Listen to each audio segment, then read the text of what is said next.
जय हिंद दोस्तों, मुझे पता है आपका 12 फरवरी का पेपर है। कुछ बच्चों का सीबीएसई बोर्ड वालों का 17 फरवरी का पेपर हो सकता है। तो आपका जो पहला पेपर है वो इंग्लिश का पेपर है और इस इंग्लिश के पेपर में सबसे ज़्यादा जो दिक्कत आ रही है बच्चों को क्वेश्चन आंसर याद करने में आ रही है, या लेटर याद करने में आ रही है, या एप्लीकेशन याद करने में दिक्कत आ रही होगी प्रेजेंट में, ये मैं मान के चल रहा हूँ। ठीक है, तो आप किस तरीके से इंग्लिश को याद कर सकते हैं, किस तरीके से मीनिंगों की गलतियों को कम से कम कर सकते हैं, किस तरीके से आप कम से कम समय में ज़्यादा से ज़्यादा चीज़ों को याद कर सकते हैं, तो उसी के बारे में आज हम चर्चा करेंगे।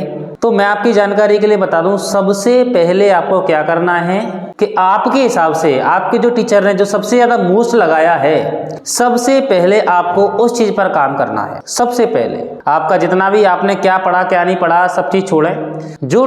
जिस टीचर ने आपको मोस्ट लगाया है या जो आपकी नज़र में लगता है कि ये पेपर में आ सकता है, सबसे ज़्यादा आपको उस चीज़ पर फोकस करना है। ये तो आपका पहला काम होगा। दूसरा काम ये है कि आप चीज़ों को याद कैसे करें कम समय में।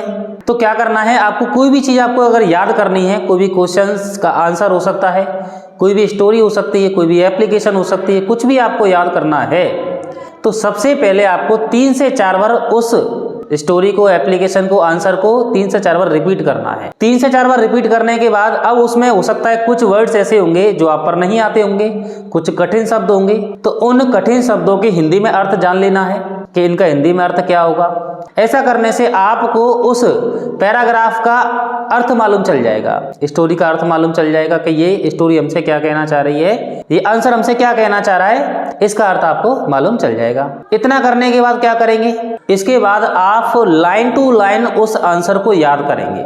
लाइन टू लाइन आप एक लाइन याद करेंगे, फिर एक लाइन आप अपने मन में बिना देखकर उस चीज़ को बोलेंगे, फिर दूसरी लाइन याद करेंगे, फिर बिना देखकर उस चीज़ को अपन याद करेंगे।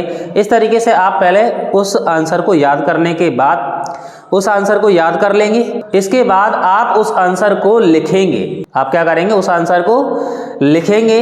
तो लिखेंगे तो ऑब्वियस सी बात है कुछ ना कुछ गलतियां होंगी, काफ़ी सारी मीनिंगों में आप हो सकता है गलतियां कर सकते हैं। तो जितनी भी मीनिंग में आपकी गलतियां हुई हैं उनको अंडरलाइन कर लें। अंडरलाइन करने के बाद उन मीनिंगों को अलग से एक पेज पर बार बार लिखें, बार बार प्रैक्टिस करें। बार बार प्रैक्टिस करने के बाद जब आपको लगता है कि अब गलतियां नहीं हो रही हैं, आप बिना देख के लिख सकते हैं।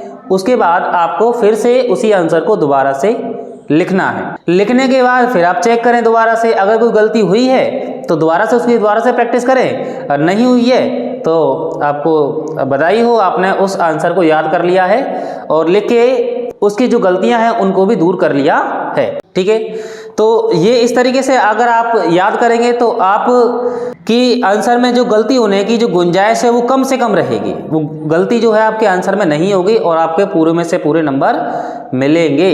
ठीक है, तो आपको क्या करना है, मेरे कहने से आपको 2 आंसर, चाहे वो 2 स्टोरी हो सकती हैं, चाहे वो 2 आंसर हो सकते हैं, चाहे 2 एप्लीकेशन हो सकती है, कुछ भी 2 चीज़ हों, आपको 2 चीज़ें ऐसा करके देखना है। अगर आपको फ़ायदा मिलता है, इस चीज़ से प्रॉफिट मिलता है, तो आप क्या करें, और भी चीज़ों पर इसको अप्लाई कर सकते हैं। ठीक है, अगर आपको फ़ायदा नहीं मिलता है तो ये पे ड्रॉप कर सकते हैं। ऑब्वियस सी बात है, कोई दिक्कत वाली बात नहीं है। ठीक है बच्चों, तो मिलते हैं अगली क्लास में, तब तक के लिए जय हिंद।